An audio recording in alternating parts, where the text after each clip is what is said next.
Welcome to Daily Dose Radio, a 5-minute devotional podcast studying the Psalms verse by verse. Broadcast from the ever-beautiful Sharonville, Ohio, on the sunny side of Cincinnati. Hey friends, welcome back to Daily Dose Radio. This is your home for Bible study that's fresh, organic, baked fresh daily just for you. Today I just want to thank all of my iHeartRadio listeners. You have been such a joy to me over the years now that I've been on iHeartRadio. Thank you so much for listening. iHeartRadio is really probably the largest platform that I'm on. I'm on a lot of platforms. iHeartRadio, I have more people listening through that medium than any other. Thank you for being a part of Daily Dose Radio's family. Thank you for listening to these Bible studies every day. I hope they're blessing you. I hope that you're getting something from them. And, of course, if you're listening to the Word of God, you are getting something out of it. I just hope that my bumbling doesn't get in your way. That's what I'm saying. Thank you so much for being a part of this.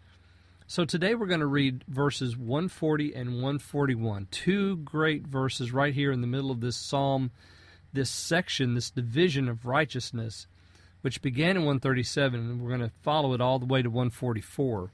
Today we read, "Your word is exceedingly tested, so your servant loves it. I am insignificant and despised. Your precepts I have not forgotten." Well, as I said, you can tell right there that this is a significant passage. Many commentators, especially many ancient medieval commentators, compare this passage to the one in Psalm 12. And in Psalm 12 we hear these words, "The words of the Lord are pure words, as silver tried in a furnace of earth, purified 7 times." So a lot of these medieval commentators took this verse in Psalm 119 to mean that the Word of God was like a fire. It was purifying. So it's exceedingly tested. And for it to be exceedingly tested, it's like that metal, the silver that's tried in the furnace 7 times.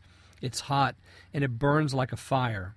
And so they made all kinds of references to that. It's the fire which the gold laid upon the apostles' foundation is tried. It's the fire that we find at the bema seat of Christ, which tries the works of all who come before him. It's the fire of God's judgment. And everyone is judged according to this word. It is the fire of the Word of God that burns to purge the sinner's conscience. It is the fire of the Word of God that drives us to discipline. It is the fire of the Word of God that brings holiness in our life because it purges out all the sinfulness and the dross and the empty stuff.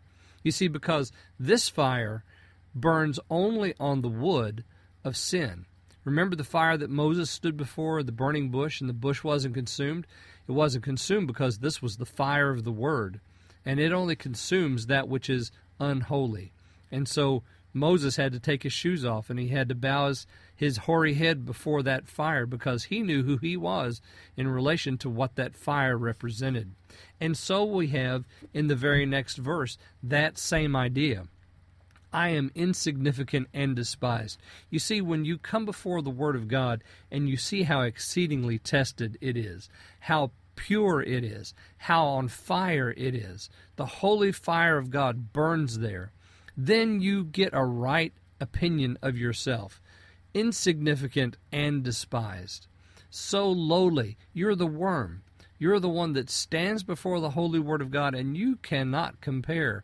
It burns with brightness. And so he says, I am insignificant and despised. Your precepts I have not forgotten. So that takes us right back up to verse 139, where he said the adversaries had forgotten the words. Now in 141 he says, I've not forgotten your words, and I know who I am because of that. You see, the adversaries, they think they're something. They think they're the big men on campus.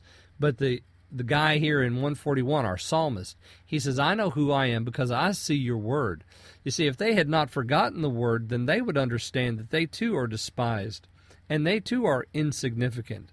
But the psalmist, having seen this holy word burn, understands that he is insignificant and despised. And he says, I've not forgotten your word. That's why I know this. Okay, I hope you'll join me tomorrow. Tomorrow we're looking at 142 and 143 on Daily Dose Radio. Thanks for listening to Daily Dose Radio. I'm David Smith. The music today has been performed by the Bluegrass Experiment. Thanks again for listening. I'll see you next time on Daily Dose Radio.